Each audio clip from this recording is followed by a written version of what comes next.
Joined now by Kamloops Blazers play-by-play man Jon Keen. Wanted to look at last year's Blazers team starting off end of the season with a heartbreaking playoff loss to arch rival Kelowna. It was a season, Patrick, that didn't start very well, 0-6, and personally I thought it was going to be a tough year. All of a sudden, though, a couple of moves, a general manager change as Stu McGregor came in, and he was the former director of scouting for the Edmonton Oilers. A couple of moves and things started to click. The team went on to win a good stretch of games, 11-12, and really found themselves in the competitive battle all the way into the end of the season, where they won 9 straight to close out the regular season, and that got them into a third spot in the division. And then, like you mentioned, that hard-fought series with rival Kelowna that went to 7 games and sudden death overtime in Game 7. Looking at this year, how does that group project going forward? Looks like holding on to third spot in your division. Is this expected to be a strong team? The BC division this year is thought of as probably the toughest division in the WHL, and I'm biased, and I'll say it is because of Kelowna and Victoria. Victoria, of course, is returning all their players last year that finished first overall. Prince George, they're out to a really hot start. They won their first 8 games of the year. We're atop the CHL top 10 rankings.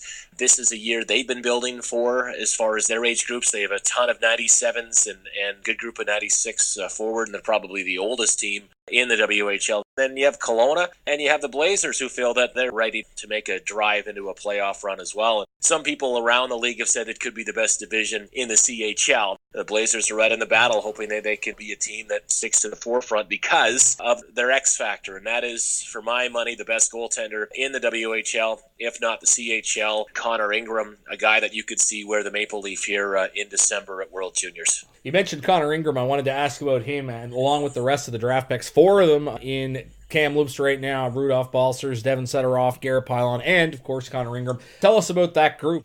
I'll start with Connor. It was passed over in his draft year, and that was a bit disappointing, I think, for everybody. But all he did was go out and set the franchise record the very next season for save percentage, and really became a go-to guy that caught the eye of Hockey Canada, and they seemingly in our building every other game right now just to take a further look at him to see if he is their guy or not.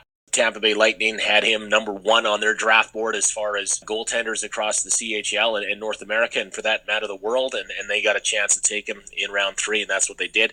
I hope Canada really gets to know this guy better over the Christmas holidays here coming up and New Year's at World Juniors. He's slated to be in that mix if he continues to have a strong season. All he's done this year is put up a .936 save percentage and really be a go-to guy that gives you a chance to win every night. Mention those 3 forwards, Patrick, and that's intriguing because they're all playing on the same line together. They're all very well complemented of each other with their speed. Deven Sideroff, the Anaheim Ducks signed 3rd-rounder, who is one of the fastest guys in the WHL. He can outright fly up the wing. You have a new Latvian import, Rudolfs Balcers, who was a San Jose pick a couple of years ago. A 19-year-old that played pro hockey in Norway the past couple of years, and now is wanting to further his career by learning the North American game. So he decided to come overseas, and the Blazers took him as a 19-year-old forward in the CHL import draft. He's tied for the team lead in goals right now with Deven Sideroff. And then Garrett Pilon, who's just a hardworking, fast, speedy centerman that centers that group, and the pick, the Washington Capitals in the 3rd round last year. That's a dynamic line. It's a fun line to watch. They've been thrilling some nights with some of the things they can do with the puck. We hope you have fun watching them the rest of the season. Thanks for giving us some insight, John. Best of luck going forward. All right, Patrick, you have fun out east, and maybe we'll cross paths here later this year. Who knows? Hey, I'd love to see that. That's Jon Keen there joining us on the broadcast. You're listening to McDonald Auto Group, Scream Eagles Hockey, 1270 CJCB.